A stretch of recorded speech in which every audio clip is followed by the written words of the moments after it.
My wife, Emily, and I had planned this trip as a way to unwind. We both worked demanding jobs in Boston, and our 5-year-old son, Noah, had never spent much time outside the city. A week in a secluded cabin, surrounded by nothing but trees and fresh air, sounded perfect. The house was a charming 2-story rental tucked away down a long gravel road. Our host, a woman named Karen, greeted us when we arrived.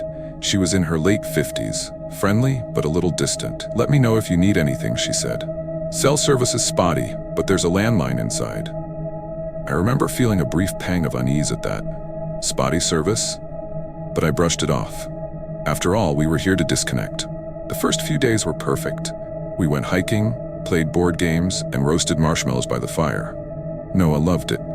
He ran through the grass barefoot, laughing, happier than I had seen him in months. Then, on the 4th night, everything changed. It was around 10 p.m. Emily had gone to bed early, and I was sitting on the front porch, enjoying the quiet. The only sound was the occasional rustling of leaves in the trees. I was about to head inside when I noticed something strange. A figure standing near the tree line. At first, I thought my eyes were playing tricks on me. Maybe a trick of the moonlight, but as I squint into the darkness, I saw him more clearly. A man, standing still, watching the house. A chill ran down my spine. I stood up, trying to get a better look, but before I could react, he moved, stepping back into the trees, disappearing as if he had never been there at all. I told myself it was nothing. Just some local, maybe a hiker who had wandered too close. But something about it felt wrong. I went inside and locked the doors. The next morning, I woke up to Emily's voice, panicked and shaking. "Noah's window was open," she said. "I know I locked it last night. I know I did." My stomach dropped. We ran to his room. Noah was still sound asleep, curled under his blanket. But the window, the one facing the woods, was open a few inches. We checked the house. Nothing was missing, no signs of forced entry. But the fact remained, someone had opened that window. I called Karen, the Airbnb host. She sounded genuinely concerned. "No one else should be on the property," she insisted. "But I'll come by and take a look." She arrived that afternoon with her husband, an older man with deep lines on his face. He checked the locks, walked the perimeter of the house, and finally turned to me.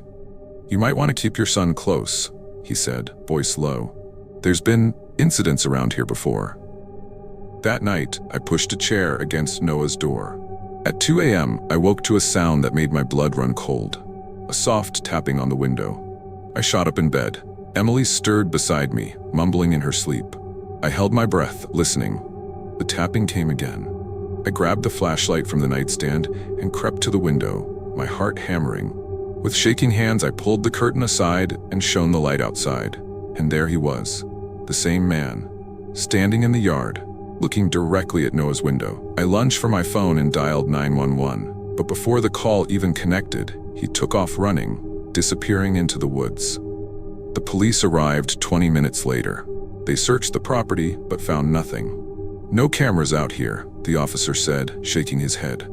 "We'll keep an eye on the area, but if you feel unsafe, I'd recommend leaving."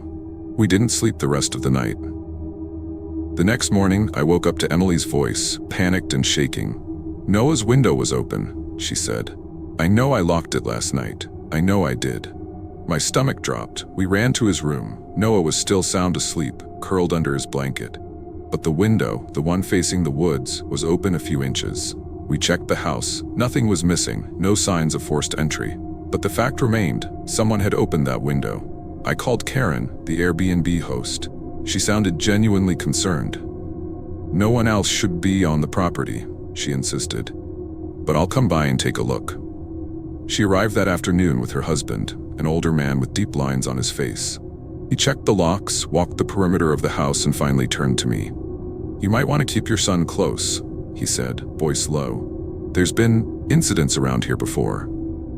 That night, I pushed a chair against Noah's door. A few days later, Karen called me. "They caught someone near the property," she said. "He had a bag of zip ties, a knife, and a teddy bear."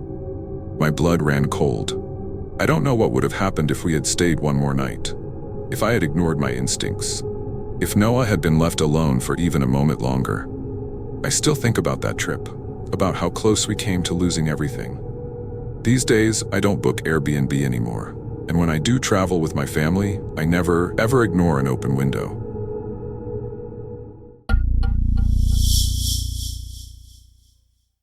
I had always loved solo travel. There was something freeing about waking up in a new city with no obligations except to explore at my own pace. When I booked an Airbnb for a week-long stay in a quiet suburban neighborhood just outside of Portland, Oregon, I expected peace. I expected a break from the chaos of my life in New York. What I didn't expect was him. The house was small but charming, a cozy little one-bedroom unit attached to the main house but with a private entrance. The host, an older woman named Linda, greeted me with a warm smile. "I live next door," she explained, motioning to the house adjacent to mine. "If you need anything, just text me. Otherwise, I'll give you your space." That was exactly what I wanted. Space. I spent the first 2 days visiting cafes, hiking in Forest Park, and catching up on reading. It was perfect until the third night. That's when I noticed the footprints. I had just returned from dinner downtown. The gravel driveway was empty except for my rental car, but as I approached the entrance to my unit, I saw them. Fresh footprints in the dirt outside my window. My heart stuttered. They weren't mine. I had left that morning before the ground was damp from the afternoon rain. Whoever had been standing outside my window had done so recently. I shook off the unease, convincing myself it was nothing. Maybe Linda had come by to check on something. Maybe it was a delivery driver who had gotten confused. But I couldn't shake the feeling that something was off. The next day, I worked remotely from the Airbnb. I was on a Zoom call when I caught movement out of the corner of my eye. Through the sheer curtain covering the living room window, I saw a figure standing at the edge of the property, half hidden behind a tree. I turned my head sharply, but by the time I focused, they were gone. My stomach twisted. Had I imagined it? Had I imagined it? I texted Linda. "Hey, does anyone else stay on the property? I thought I saw someone near the trees." She responded almost immediately. "No one else is supposed to be there. I'll check my cameras." Cameras. Relief flooded through me. Maybe this was just paranoia. Maybe I was overreacting. Until she sent the next message. "I just checked. There was someone, but they were standing there for over an hour before you noticed." That night, I double-locked the doors, shut all the blinds, and went to bed early, determined to get some rest. But sometime after midnight, I woke to a noise, a soft, metallic click. My eyes flew open. It came from the front door. I held my breath, straining to listen. Another click. The sound of someone trying the lock. Panic surged through me. My phone was on the nightstand. Hands shaking, I grabbed it and texted Linda. "Someone is at my door." Seconds later, she replied, "Stay inside. I'm calling the police." I barely had time to process her response before I heard the doorknob rattle. Then, a soft thud against the door, like someone testing the weight of it. I felt frozen, trapped. Minutes later, though it felt like hours, red and blue lights flashed through the window. A voice shouted, and the sound of footsteps running away sent a wave of cold terror through me. By the time the police knocked, whoever it was had disappeared into the night.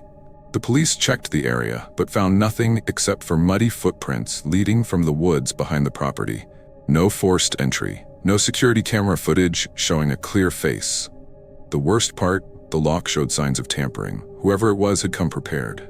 "Has anything like this happened before?" I asked Linda, my voice still shaky. She hesitated. "Not that I know of, but what?" She sighed. "The last guest left early. Said she felt uncomfortable, never explained why." I didn't stay another night. I packed my bags, left in broad daylight, and booked a hotel in the city for the rest of my trip. A week later, Linda messaged me with an update. Police found more footprints in the woods. It looks like whoever it was had been watching the house for days. I still think about that night, about how close I came to something worse, about how I might not have woken up at all if the lock hadn't held. These days when I travel, I still book Airbnb. But I always check the locks. I always check for cameras, and I never ever ignore footprints in the dirt.